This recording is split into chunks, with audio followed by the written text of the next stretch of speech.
میرے بھائیو، اب بزرگان دین کی عادت تھی کہ وہ ماہ رمضان المبارک کی تیاری رجب شریف سے شروع کر دیا کرتے تھے، اور ہم لوگوں کا حال یہ ہے کہ ہم لوگ تو رمضان شریف میں بھی نیکیاں کرنے سے قاصر رہتے ہیں۔ بہرحال میں نے جس آیہ کریمہ کی تلاوت کی ہے میرے بھائیو، ہم لوگ دنیا کے اندر ڈوب چکے ہیں، دنیا کی محبت میں مبتلا ہو چکے ہیں۔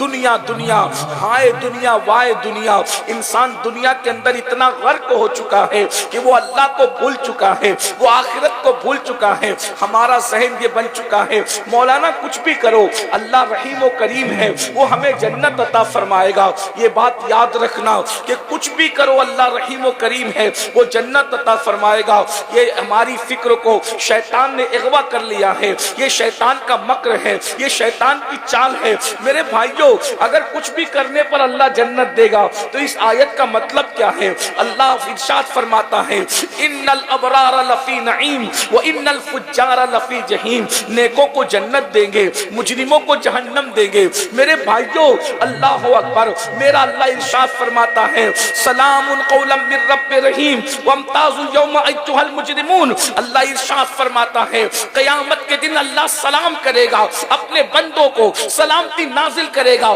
اپنے بندوں پر، اور جب اللہ سلام فرمائے گا تو ارشاد ہوگا وامتازوا اليوم ایھا المجرمون، مجرموں کو الگ کر دیا جائے، مجرموں کو چھاٹ دیا جائے، صرف نیک بندوں کو سلام کرے گا اللہ، ان پہ سلامتی نازل فرمائے گا، مجرموں کو چھاٹ دیا جائے گا، پاپیوں کو چھاٹ دیا جائے گا، گنہگاروں کو چھاٹ دیا جائے گا۔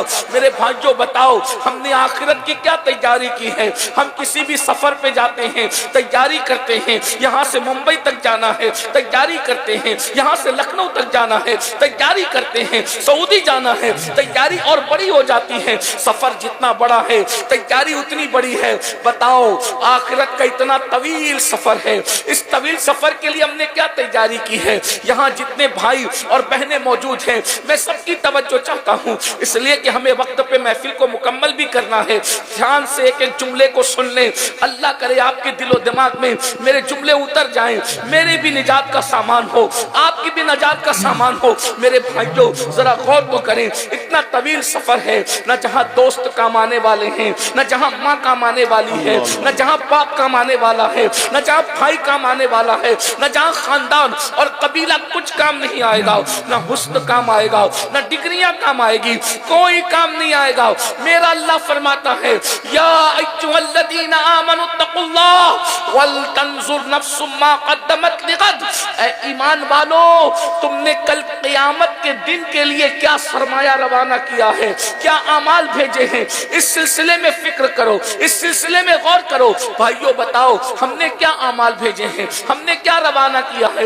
ارشاد ہوتا ہے واتقوا اللہ، اللہ سے ڈرو، اور ارشاد ہوتا ہے ان اللہ خبیر بما تعملون، کہ بے شک اللہ تمہارے اعمال کی خبر رکھتا ہے۔ ہمارے پاس تو کوئی جنت کی سند نہیں ہے، کوئی جنت کی گارنٹی نہیں ہے، اس کے بعد بھی ہم آرام سے سو رہے ہیں، قہقہے لگا رہے ہیں، فلمیں دیکھی جا رہی ہیں، سیریل دیکھی جا رہی ہے، عورتوں پہ پاپ کی نظریں ڈالی جا رہی ہیں، جوا کھیلا جا رہا ہے، کرکٹ دیکھی جا رہی ہے، گندی فلمیں دیکھی جا رہی ہے۔ میرے بھائیوں جن کو رسول اللہ نے جنت کی بشارتیں دی تھی ان لوگوں کا حال یہ تھا، وہ آخرت کو یاد کر کے روتے تھے۔ جنہوں نے آخرت کی تیاریاں کی تھی وہ آخرت کو یاد کر کے آنسو بہاتے تھے۔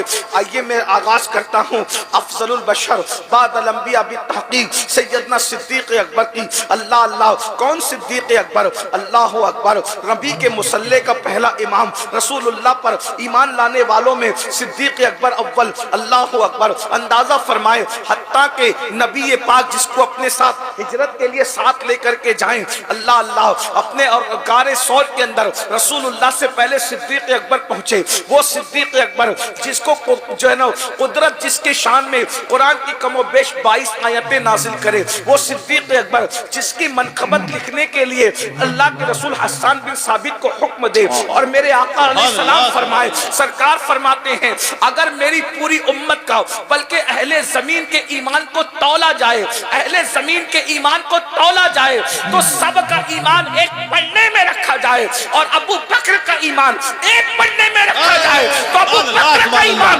سارے لوگوں کے ایمان پر بھاری ہو جائے گا.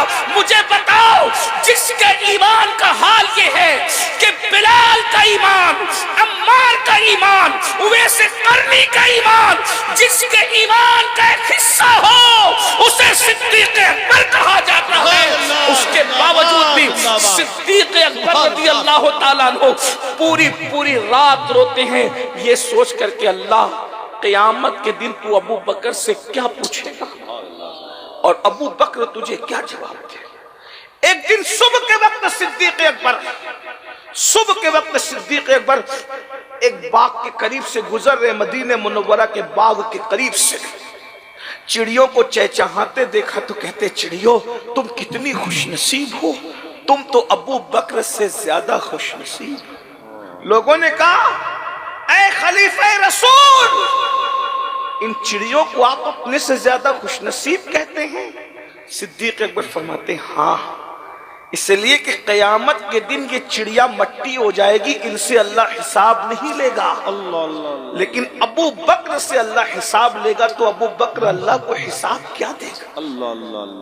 تھوڑی دیر کے لیے غور کر لو، یہ جلسے لطیفہ گوئی اور قہقہے کے لیے اور سیلفیاں لینے کے لیے نہیں ہے. تھوڑی دیر ذرا اپنے موبائل کو اپنی جیب میں رکھ کر اپنی آخرت کے حوالے سے احتساب کر.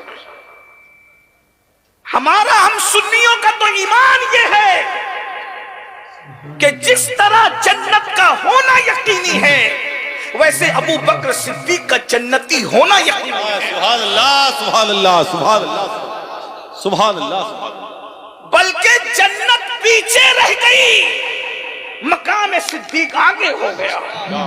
یہ کون پاگل لوگ ہیں جو صدیق اکبر کے جنتی ہونے پر بحث کرتے ہیں؟ ہم نے کہا جنت کو، صدیق کو جنت کی ضرورت نہیں ہے، بلکہ جنت کو صدیق اکبر کی تلاش. نعرہ تکبیر، نعرہ رسالت، مسلک اعلی حضرت، عظمت صحابہ کرام. اس کی وجہ یہ ہے کہ جب ماں کے قدموں میں جنت ہے تو رسول اللہ کے قدموں کا عالم کیا ہوگا؟ صدیق تو آج بھی نبی کے قدموں میں آرام کر رہے ہیں. اللہ اکبر. اندازہ فرمائے کتنے پاگل ہیں وہ لوگ جو اصحاب کہف کے کتے کو تو جنتی ماننے کے لیے تیار ہے اور صدیق اکبر کے جنتی ہونے پہ شکوک و شبہات کا شکار ہے. ارے جب وہ اپنا ایمان بچانے کے لیے سو جانے والے عیسیٰ علیہ السلام کی امت کے قدموں میں بیٹھنے والا کتا جنت میں جاتا ہے تو وہ صدیق جو نبی کے قدموں میں 1400 سال سے وفا کے ساتھ سو رہا ہے، اگر وہ جنتی نہیں ہے تو کائنات میں پھر کوئی جنتی نہیں. زندہ باد زندہ باد زندہ باد زندہ باد جواب زندہ باد زندہ باد. کیونکہ جس زبان نے جنت کا پتہ دیا ہے اسی زبان نے صدیق اکبر کے جنتی ہونے کا پتہ دیا ہے. بے شک. اور میرے امام تو کہتے ہیں اللہ اکبر، محبوب رب عرش ہے اس سبز قبہ میں، محبوب رب عرش ہے اس سبز قبہ میں، پہلو میں جلوہ گاہ عتیق و عمر کی ہے اور سادین کا قران ہے، پہلو ماہ میں جھرمٹ کیے ہیں تارے، تجلی قمر کی ہے. میرے بھائیوں، جس کو نبی پاک نے جنت کی بشارت دی ہے وہ صدیق اکبر کہتے ہیں قیامت میں اللہ مجھ سے جب سوال کرے گا میں اللہ کو کیا جواب دوں گا؟ ذرا بتاؤ. جس کو رسول پاک جنت کی بشارت دے دیں وہ کہتے ہیں میں اللہ کو کیا جواب دوں گا؟ ہمارے پاس جنتی ہونے کی سند کیا ہے؟ بہت معذرت کے ساتھ آپ لوگ ناراض ہوتے ہیں کہ یہ بات کیسے کہی جا رہی ہے. میرے بھائیوں، آپ آنکھیں کھولو، یہ فریب میں مت رہو. جمعہ کی 2 رکعت نماز پڑھ کے مسجد سے ایسے بھاگتے ہو جیسے اسکول کی چھٹی ہونے پہ بچے بھاگتے ہیں، پھر کہتے ہو مولانا ہم جنت میں جائیں گے. بتائیے زکوٰۃ پوری ادا نہیں کرتے ہو اور کہتے مولانا ہم جنت میں جائیں گے. اللہ اکبر. نہ غسل آتا ہے، نہ وضو آتا ہے، نہ کلمہ آتا ہے، نہ کلمے کا ترجمہ آتا ہے، نہ ایمان مجمل یاد ہے، نہ ایمان مفصل یاد ہے. کہتے ہم سنی ہیں نا مولانا، ہم جنت میں ہیں. میں نے کہا سنی بالکل جنت میں جائے گا لیکن وہ کیسا سنی ہے جو پوری زندگی مسجد کا دروازہ نہیں دے؟ کیا بات رہی؟ یہ کون سی سنیت ہے بھئی؟ آپ تو جانتے ہوئے بھئی عقاب تو بہت اونچا اڑتا ہے، عقاب اونچا اڑتا ہے نا، لیکن اگر کوا اپنے آپ کو عقاب کہے تو وہ اونچا نہیں اڑ سکتا۔ عقاب عقاب ہے، عقاب کی کچھ صفت ہے۔ ویسے ہی سنیت صرف نام کا نام نہیں ہے، شہد کا نام زبان پہ جپنے سے زبان میٹھی نہیں ہوتی، لڈو لڈو کہنے سے منہ میٹھا نہیں ہوتا، دواؤں کو جیب میں رکھنے سے شفا نہیں ملتی جب تک کہ آپ اس کو پریکٹیکل نہ کریں۔ مجھے بتاؤ تو صحیح وہ کون سی سنیت ہے میرے بھائی کہ پوری زندگی میں ہفتوں گزر جاتے ہیں، کبھی رسول اللہ کا نام بھی آپ کی زبان پہ نہیں آتا، کبھی کلمہ طیبہ بھی آپ کی زبان پہ نہیں آتا؟ یہ کون سی سنیت ہے؟ سنیت کی ایک تعریف ہے، سنیت کی ایک تعریف ہے، اس کا ایک تعارف ہے، اس کی ڈیفینیشن ہے، اس کا پریچے ہے۔ ارے سنیت کیا ہے؟ اللہ اکبر! گناہ میں ڈوبے ہوئے لوگوں، تم کہتے ہو ہم سنی ہیں، یاد رکھنا گنہگاروں کو میں کافر نہیں کہتا، لیکن سنیت کا جامع تعارف یہ ہے۔ ارے گناہ تو اپنی جگہ، پاپ تو اپنی جگہ، امام کہتے ہیں انہیں جانا یہ سنیت ہے، انہیں جانا انہیں مانا، نہ رکھا غیر سے کام، نہ رکھا غیر سے کام۔ للہ الحمد میں دنیا سے مسلمان گیا، زندہ باد زندہ باد، سبحان اللہ۔ غیرت عشق رسول تو یہ ہے، نہ رکھا غیر سے کام، کسی سے کام نہیں رکھا۔ اب مجھے بتاؤ پھر جو زنا سے کام رکھے، جو شراب سے کام رکھے، جو جوئے سے کام رکھے، جو حرام سے کام رکھے، بتائیے اپنے موبائل کے اندر کیا کیا دبا کر اور چھپا کر کے رکھا ہے؟ سنی تو وہ ہے جو غیر سے کام نہیں رکھتا، کسی غیر سے کام نہیں رکھتا۔ بولے بہت بڑا علامہ ہے، تھانہ بھون میں رہتا ہے، تو کہا ہمیں کوئی کام نہیں، علامہ اپنے گھر کا ہوگا، یار کا نہیں تو ہمارا نہیں، ہم کیا جانے۔ اللہ اکبر! اندازہ فرمائے نہ رکھا غیر سے کام۔ عاشق تو غیر سے کام نہیں رکھتا، اور ہم لوگ استغفر اللہ، کون سا وہ گناہ ہے جو ہماری زندگی میں نہیں؟ داڑیاں منڈا کر کٹروں میں پھکوا کر رسول اللہ کے دل کو اذیت پہنچاتے ہو۔ کون سی عاشق رسول ہو؟ یقیناً عاشقوں کے لیے جنت ہے، مگر کوئی عاشق بن تو جائے۔ اللہ اللہ! یہ صدیق اکبر ہے، صدیق اکبر رضی اللہ تعالیٰ کہتے ہیں ابو بکر سے پوچھا جائے گا میں اللہ کو کیا جواب دوں گا؟ اور اس کے بعد یہ صدیق اکبر اور صدیق اکبر ایک جملہ کہا کرتے تھے، کاش میں ایک پرندہ ہوتا۔ یہ ان لوگوں کا خوف ہے قیامت کے لیے، کاش میں ایک پرندہ ہوتا، مجھے ذبح کر کے لوگ کھا جاتے اور بھلا دیا جاتا، میں بھولا بسرا ہو جاتا، تاکہ قیامت کے دن اللہ کی بارگاہ میں جواب دینے سے بچ جاتا۔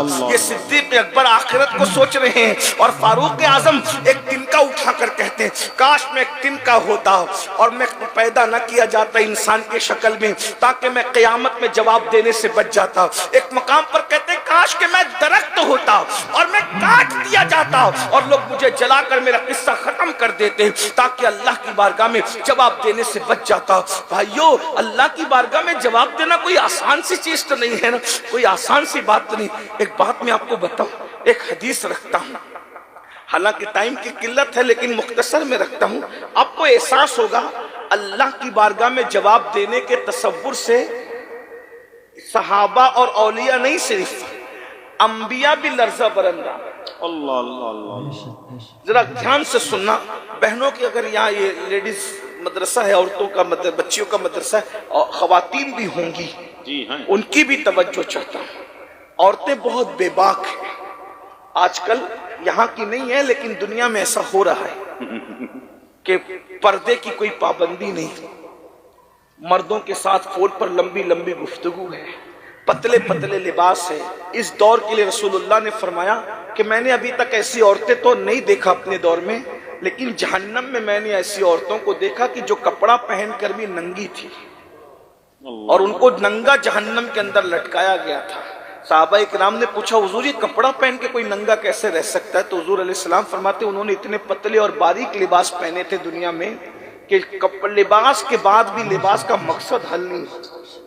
جو بچیاں عالمہ بن رہی ہیں میں ان سے گزارش کرتا ہوں، اگر علم کے بعد عمل نہیں ہے تو بغیر پھل کے درختوں کی طرح ہے۔ اچھی طرح یاد رکھ، جس درخت میں پھل نہیں وہ درخت بانجھ ہے، اور جس پہ پھل نہیں آتے پھر وہ جلانے کے قابل کاٹ کے جلا دیا جاتا ہے۔ یہ مت سمجھنا کہ مدرسے کی سند حاصل کرنے کے بعد ہمارے اندر سرخاب کے پر لگ جائیں گے۔ یاد رکھنا مدرسے کی سند پڑھا لکھا بناتی ہے، عالم نہیں بناتی۔ عالم خشیت ربانی بنایا کرتا ہے۔ اللہ ارشاد فرماتا ہے انما یخشی اللہ من عبادہ العلماء، اللہ کے بندوں میں اللہ سے ڈرنے والے علم والے ہیں۔ اگر آپ کے پاس سند ہے اور خوف خدا نہیں ہے، آپ پڑھے لکھے تو ہیں لیکن آپ عالم نہیں ہیں۔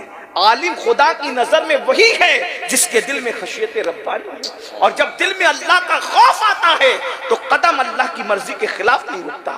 دنیا کو ہم دو حصوں میں تقسیم کرتے ہیں، ایک سند یافتہ لوگوں کو پڑھا لکھا کہتے ہیں اور ایک کو عالم کہتے ہیں۔ پڑھے لکھے اور عالم میں فرق کیا ہے؟ پڑھے لکھے کے پاس ڈگری ہوتی ہے اور عالم کے پاس اللہ کا خوف ہوتا ہے، خشیت ربانی ہوتی ہے۔ یاد رکھنا، اب آپ دیکھیں ایک بندہ وہ بھی ہے سہارنپور کے قریب، بہت بڑا عالم لوگ اس کو کہتے ہیں، حکیم الامت کہتے ہیں، ہم اس کو پڑھا لکھا کہتے ہیں، قرآن کی اصطلاح میں عالم نہیں کہتے۔ اگر عالم ہوتا تو نبی کی بے ادبی کیوں کرتا؟ کیا بات رہی ہے؟ عالم تو پڑوسی کی حق تلفی نہیں کرتا، عالم نبی کی حق تلفی کیسے کر سکتا ہے؟ عالم تو پڑوسی کو گالی نہیں دے سکتا، اپنی بیوی کو گالی نہیں دے، ارے عالم تو چوٹی، شیطان اور کھٹمل کو بھی گالی نہیں دے سکتا، کیونکہ رسول اللہ نے فرمایا کہ کھٹمل کو بھی گالی مت دو، پسو کو بھی گالی مت دو، حتیٰ کہ فرمایا شیطان کو بھی گالی مت دو۔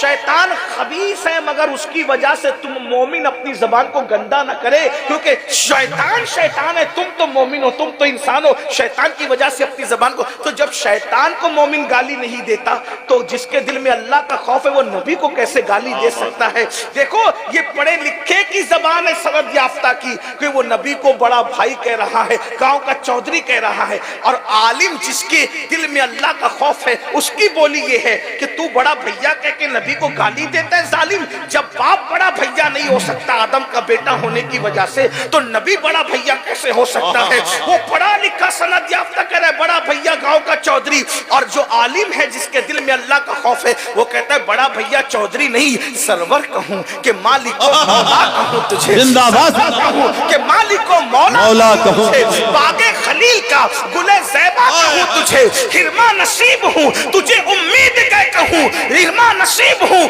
تجھے امید کے کہوں، مراد نہیں جانے مراد، کانے تمنا کہوں تجھے، جانے مراد کانے تمنا کہوں تجھے۔ اللہ نے تیرے جسم منور کی تابشیں، اے جانے جا میں جانے تجلا کہوں تجھے، کہہ لے گی سب کچھ ان کے ثنا خان کی خاموشی، چپ ہو رہا یہ کہہ کے میں کیا کیا کہوں تجھے، کیا کیا کہوں تجھے، کیا کیا کہوں تجھے۔ ارے کیا کیا میں انسان حدیں توڑ دیتا ہے، لیکن جب خوف خدا ہوتا ہے تو کیا کیا میں بھی کیا حد بندی ہے، لیکن رضا نے ختم و سخن اس نے کر دیا، خالق کا بندہ خلق کا آقا۔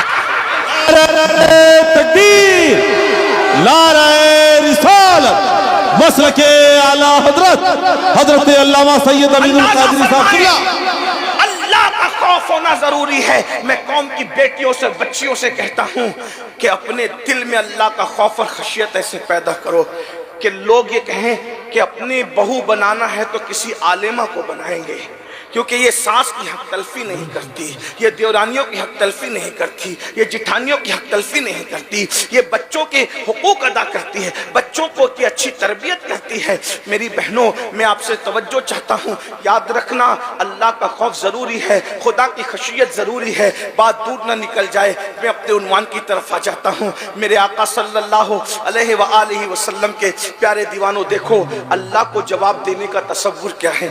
آپ بہت اچھے سے سن رہے ہیں، اس لیے میں حوصلہ کر رہا ہوں بولنے کا، دھیان سے سننا، بہنوں کی بھی توجہ۔ آج کل لوگ کہتے ہیں بچیاں مرتد ہو رہی ہے غربت کی وجہ سے، بھوک کی وجہ سے، جلدی شادی ہونے نہ ہونے کی وجہ سے۔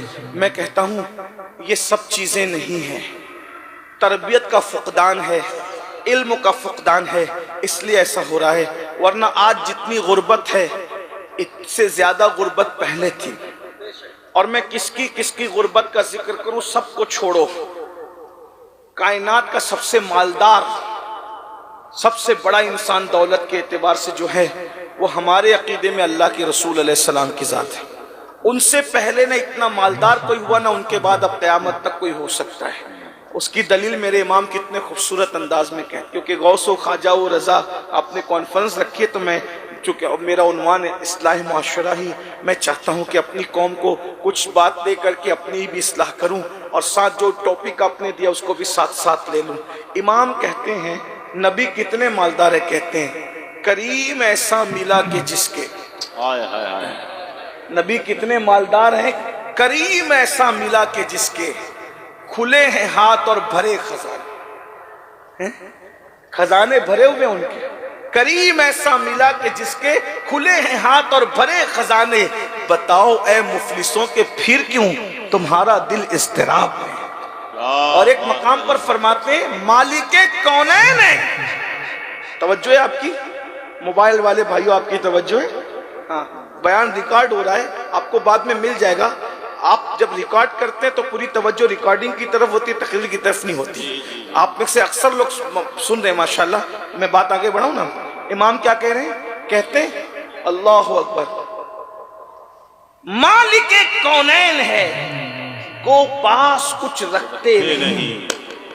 مالک کونین ہے کو پاس کچھ رکھتے نہیں، دو جہاں کی نعمتیں ہیں ان کے خالی ہاتھ میں. زندہ باد زندہ باد. بھئی خالی ہاتھ تو ایک محاورہ بھی ہے نا. خالی ہاتھ کیا کہتے ہیں؟ ہم بولتے ہیں نا، بلکہ ہم تو لغت کے اعتبار سے بھی کبھی کبھی بات کرتے ہیں نا. کہتے ہیں کیا کہتے ہیں؟ ارے جامعہ معینیہ میں گئے تو اتنا اچھا جلسہ تھا، اتنا اچھا جلسہ تھا، اتنا اچھا جلسہ تھا کہ خالی ان کے سوا اتنا اچھا جلسہ کسی نے نہیں کیا. خالی کا مطلب کیا ہوا؟ صرف صرف صرف امسال خالی جامعہ معینیہ کا جلسہ بہت زیادہ اچھا رہا. یعنی اسی طریقے سے کہتے ہیں ارے بھائی وہ اتنا خوبصورت ہے، اتنا کہ خالی اس کے سوا اتنا خوبصورت کوئی ہے ہی نہیں. اس طرح کی بات ہے. خالی کا ایک مطلب ہوتا ہے صرف. صرف خالی صرف کے معنی میں بھی استعمال ہوتا ہے. امام کیا کہہ رہے ہیں؟ دو جہاں کی نعمتیں ہیں ان کے خالی ہاتھ میں. یعنی صرف دو جہاں کی نعمتیں کسی کے ہاتھ میں ہیں تو وہ ہاتھ مصطفیٰ جان رحمت کے ہاتھ میں. ان کے ہاتھوں کے سوا کسی کا ہاتھ کا یہ کمال ہی نہیں ہے کہ دونوں جہان کی نعمتیں اس کے ہاتھ میں آ. کیا بات رہی، زندہ باد زندہ باد. خالی انہی کے ہاتھ میں ہے. سبحان اللہ. تو اتنے مالدار ہستی کا ذکر کر لیتے اور بات ختم کرتے. ہمیں جواب دہی کا تصور ختم ہو گیا. راتیں عیاشوں میں گزر رہی ہے، آوارگی میں گزر رہی ہے. حسن کا مس یوز ہے، دولت کا مس یوز ہے، جوانی کا مس یوز ہے. امام منذری رحمت اللہ علیہ ایک روایت لکھتے ہیں جس کو اپنے الفاظ کے جامع میں آپ کے سامنے رکھتا ہوں. بہنوں کی خاص توجہ. اللہ کے رسول علیہ الصلوۃ والتسلیم مدینہ منورہ میں شروع تشریف لے گئے.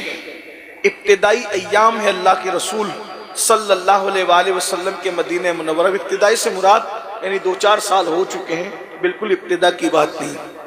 ایسے میں ہوا یہ ہے میرے بھائیوں کہ اللہ کے رسول علیہ الصلوۃ والتسلیم نے دیکھا کہ دوپہر کی بالکل کڑکتی ہوئی اور چلچلاتی ہوئی دھوپ میں سیدنا صدیق اکبر فاروق اعظم دھوپ میں کھڑے رہ ہو کر کوئی بات کر رہے ہیں، آپس میں ڈسکس کر رہے ہیں. اتنے میں اللہ کے رسول صلی اللہ علیہ وآلہ وسلم گھر سے باہر آئے اور دونوں کو سلام کیا. جب سلام کیا تو دونوں یاروں نے سرکار سے اس کے ہمارے ماں باپ آپ پہ قربان میرے آقا، اس چلچلاتی دھوپ میں کیا کام آ گیا، آپ اتنی دھوپ میں گھر سے باہر آئے. تو اللہ کے رسول علیہ السلام نے فرمایا تم لوگ اس دھوپ میں کیا کر رہے ہو؟ تو دونوں نے عرض کیا ہمارے ماں باپ آپ پہ قربان، حضور ہمارے گھر میں کئی دن سے 3 دن 4 دن 5 دن جو بھی کہا چولہا نہیں جلا اور اب بھوک برداشت کے باہر ہے. تو میں دھوپ میں نکلا تھا کہ کھانا کھا لوں گا کسی کے گھر جا کے.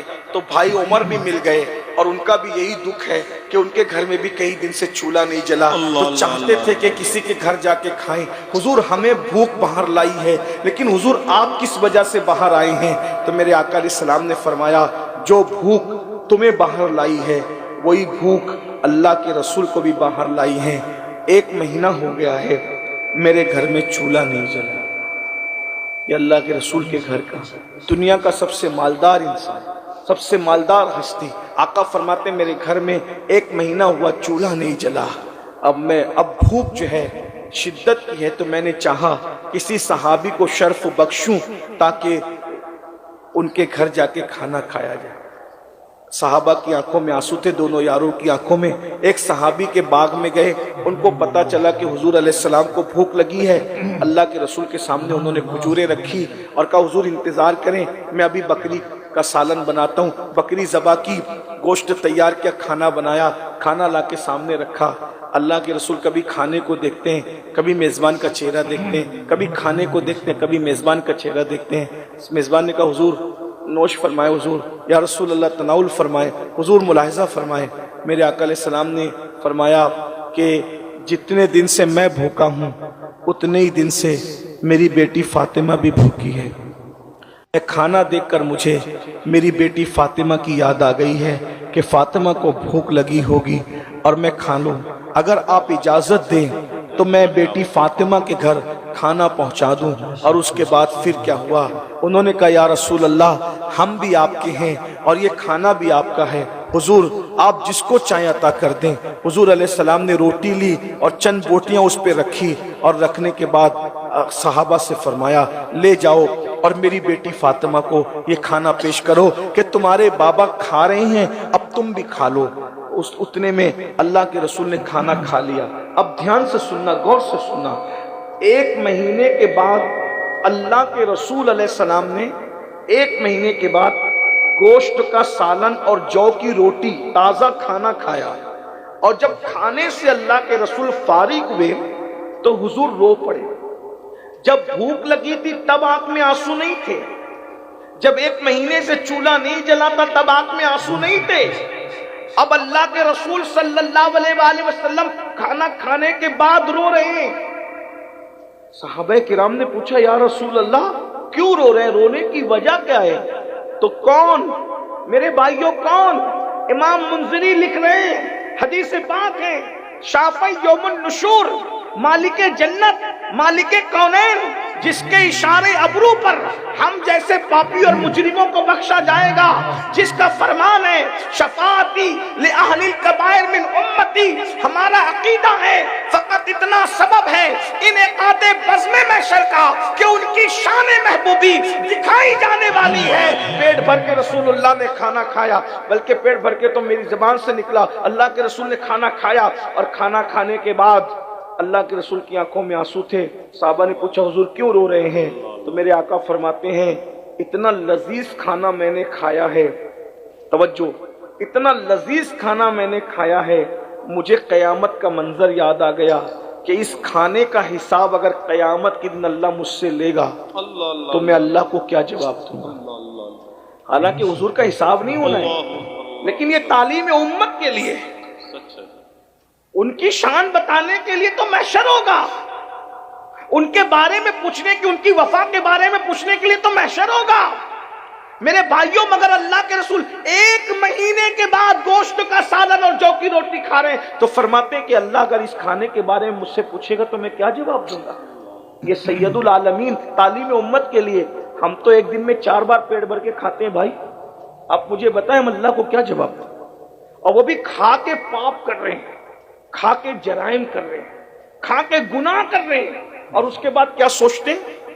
ارے مولانا جو ہوگا دیکھا جائے گا۔ کیا کہتے ہیں؟ جو ہوگا دیکھا جائے گا۔ اور ہمارے شاعر لوگ بھی کہتے ہیں کہ جو ہوگا دیکھا جائے گا۔ بس میں آخری بات ایک حدیث پڑھ کے ختم کرنے لگا ہوں، آخری حدیث پڑھتا ہوں۔ کیا دیکھو گے وہاں جسے میدان محشر کہتے ہیں؟ کیا دیکھو گے؟ ایک حدیث دیکھیے، شاعری کی دنیا الگ ہے اور قرآن اور حدیث کی دنیا الگ ہے۔ کیا بات ہے! شاعری کی دنیا کا وہ اعتبار نہیں ہے جو قرآن اور حدیث کی دنیا کا۔ ہاں اگرچہ اشعار قرآن اور حدیث کی روشنی میں لکھے گئے تو بات الگ ہے۔ جیسے ہمارے امام سبحان اللہ، شعر بھی لکھا تو کوئی نہ کوئی آیت کی ترجمانی کی، کسی حدیث کی تشریح بیان کی، لیکن وہ امام جب شعر لکھتے ہیں تو کیوں کیا کہتے ہیں کریم اپنے کرم کا صدقہ. 108 علوم و فنون کا ماہر مجدد، 1200 سے زائد کتاب لکھنے والی ہستی، اس کا آخرت کے حوالے سے کیا نظریہ؟ کہتے کریم اپنے کرم کا صدقہ لئیم بے قدر کو نہ شرما. تو اور رضا سے حساب لینا، رضا بھی کوئی حساب میں ہے. اور کہتے صدقہ پیارے کی حیا کا نہ لے مجھ سے حساب، صدقہ پیارے کی حیا کا نہ لے مجھ سے حساب، بخش بے پوچھے لجائے کو لجانا کیا ہے. یہاں تو کوئی بھائی غسل اور وضو درست نہیں اپنا اور جنت کے ٹھیکیدار بن بیٹھے. مجموع الزوائد کی روایت ہے، اللہ کے رسول علیہ السلام فرماتے ہیں کہ جو اپنے آپ کو قطعی اور یقینی جنتی تصور کرے، اللہ کے رسول فرما رہے، اللہ کے رسول صلی اللہ علیہ وآلہ وسلم فرماتے ہیں، مجموع الزوائد کی سن لے، بس اب بات آخری چل رہی ہے، میری بات سن لیں، آپس میں بات نہ کریں. ایک بار درود شریف پڑھنے سب لوگ. رب صلی وسلم دائما ابدا علی حبیبک خیر الخلق کلہم صلاۃ و سلام علیک یا سیدی یا جد الحسن والحسین وعلی آلک و اصحابک یا جد الغوث الثقلین. تو ایک ہی روایت پڑھ رہا ہوں، تھوڑی تشریح کے ساتھ اس کو سنیں، میری بات پوری ہو جائے گی. مائک پر توجہ نہ دیں، جتنا مجمع ہے اتنی آواز تو آ ہی رہی ہے، پھر آپ کو پریشان ہونے کی ضرورت نہیں. ایک بار پھر درود شریف پڑھ لیں آپ. رب صلی وسلم دائما ابدا علی حبیبک خیر الخلق کلہم صلاۃ و سلام علیک یا سیدی یا رسول اللہ صلاۃ و جد الحسن والحسین. تو عرض یہ کر رہا تھا کہ قیامت کا جو دن ہوگا نا، وہ دن نہ کسی کی دادا گیری چلے گی نہ بابا. سچ ہے.